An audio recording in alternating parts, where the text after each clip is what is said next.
the Missouri River. A giant of a river, carving its way through the heart of America. Stretching over 2,300 miles, it is the longest river in North America, a lifeline that has shaped the land and the people who live along its banks. It's a powerful force of nature, capable of both serene beauty and destructive floods. Its waters can be calm and inviting, reflecting the sky like a mirror, or they can surge with a ferocity that reshapes the landscape in an instant. Today, the Missouri flows southeast, joining the mighty Mississippi River and eventually reaching the Gulf of Mexico. This confluence is a critical juncture, where two of America's greatest rivers merge their waters and their histories. But the Missouri holds a secret, a hidden past written in the very land it flows through. The river's journey is not just a tale of water, but of time itself, etched into the rocks and soil of its banks. This is the story of how the Missouri River once flowed in the opposite direction, a testament to the immense power of geological time and the forces that have shaped our planet. Imagine a river reversing its course, a phenomenon that speaks to the dynamic nature of Earth's surface. The Missouri River has not always been the tranquil giant we often see. Its history is marked by dramatic shifts, from placid stretches to roaring torrents that have carved deep valleys and wide floodplains. Over millennia, its temperament has swung between periods of calmness and ferocious floods. These floods, while often devastating, have also been a source of renewal, depositing rich sediments that nourish the land. These floods, while destructive, have played a crucial role in shaping the land and influencing the lives of the people who have lived along its banks for centuries. Communities have risen and fallen with the river's moods, adapting to its rhythms and harnessing its power. Understanding the river's past is crucial to understanding its present and future behavior. Scientists study its ancient paths and sediments to predict how it might change in the years to come. The Missouri River's story is one of constant change, shaped by the forces of geology and climate over millions of years. Each season brings new challenges and transformations, adding layers to its rich history.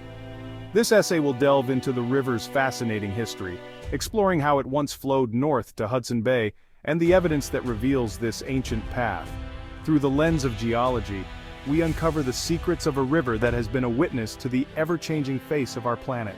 Millions of years ago, the Missouri River embarked on a vastly different journey than it does today.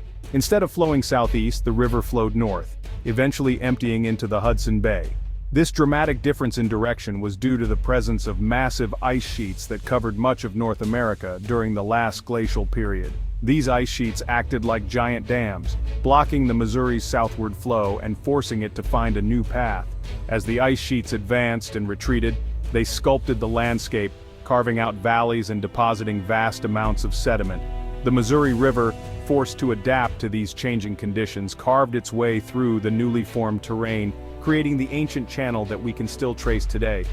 This period of northward flow left an indelible mark on the landscape, leaving behind clues that help us piece together the Missouri's ancient past. Geologists have been able to trace this ancient course by studying the terrain, looking for telltale signs such as abandoned river valleys, sediment deposits, and the unique erosion patterns left behind by the river's flow. Today, the Missouri River embarks on a 2,341-mile journey from its headwaters in the Rocky Mountains to its confluence with the Mississippi River. This journey begins in the pristine wilderness of Yellowstone National Park, where the Gallatin, Madison, and Jefferson rivers converge to form the Missouri. From here, the river flows north through Montana, cutting through towering canyons and meandering across vast plains. As the Missouri continues its journey eastward, it is joined by numerous tributaries, including the Yellowstone, Platte, and Kansas rivers. These tributaries contribute significant water flow to the Missouri, shaping its character and influencing its journey towards the Mississippi. Along its course, the Missouri winds its way through diverse landscapes, from the rugged badlands of South Dakota to the fertile farmlands of Iowa and Missouri.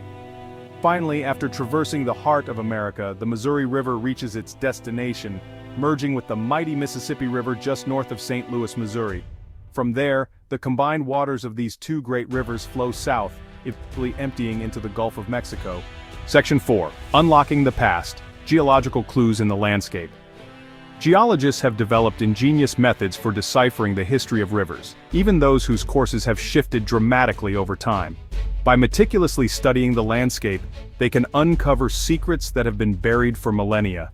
These methods rely on a deep understanding of geological processes and the ability to read the subtle clues left behind in the landscape. Every rock layer, every sediment deposit tells a story of the river's journey through time. One key indicator of a river's past is the presence of river terraces, which are essentially ancient floodplains that have been uplifted or abandoned as the river has carved down over time.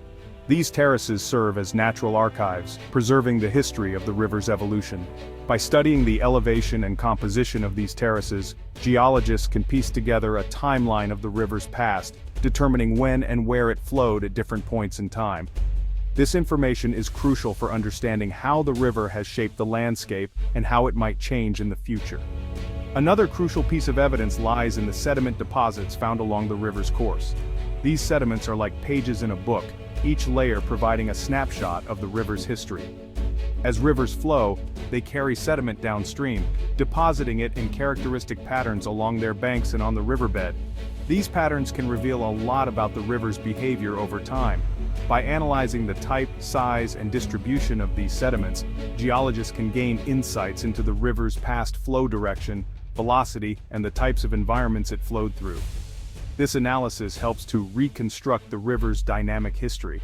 For instance, the presence of large, rounded pebbles might indicate a period of high flow velocity, suggesting that the river was once much more powerful and capable of transporting larger materials, while finer-grained sediments like sand and silt might suggest a more tranquil period. These finer materials are typically deposited when the river's flow slows down, indicating a calmer phase in its history. By piecing together these clues, geologists can create a detailed narrative of the river's past, helping us understand not just where it has been, but also where it might be headed in the future. Section 5. River Terraces. Echoes of Ancient Water Levels. River terraces stand as silent witnesses to the Missouri River's dynamic past, offering valuable insights into its former courses and the forces that shaped them. These natural formations are like pages in a history book, each one telling a story of a different era in the river's long and ever-changing journey. These terraces, often appearing as a series of steps or benches along the river valley walls, represent former floodplains that existed at higher elevations than the present-day river channel. They are the remnants of ancient landscapes, preserved through time, showcasing the river's relentless power and the natural processes that have sculpted the land. As the Missouri River eroded downward through time, these older floodplains were left stranded, forming the terraces we see today. This downward erosion is a testament to the river's ability to carve through rock and soil, leaving behind a geological record of its path. The elevation and composition of each terrace provide valuable clues about the river's history. By studying these terraces, scientists can piece together the puzzle of the river's past, understanding how it has changed and adapted over millennia. Higher terraces generally represent older periods, while lower terraces indicate more recent stages in the river's evolution. This stratification allows geologists to create a timeline of the river's development, offering a glimpse into the ancient environments that once existed. By analyzing the sediments deposited on these terraces, geologists can reconstruct the environmental conditions that prevailed during those periods. Each layer of sediment is like a chapter in the river's story, revealing details about the climate, vegetation, and even the types of animals that lived in the area. For example, the presence of gravel and coarse sand might indicate a time of high flow energy, perhaps associated with glacial meltwater during the last ice age. This suggests that the river was once a powerful force, capable of transporting large amounts of material over great distances. Conversely, layers of fine silt and clay could suggest a period of quieter flow, possibly during an interglacial period when the climate was warmer. These finer sediments indicate a more tranquil river, one that meandered gently through a lush, verdant landscape, supporting a diverse ecosystem.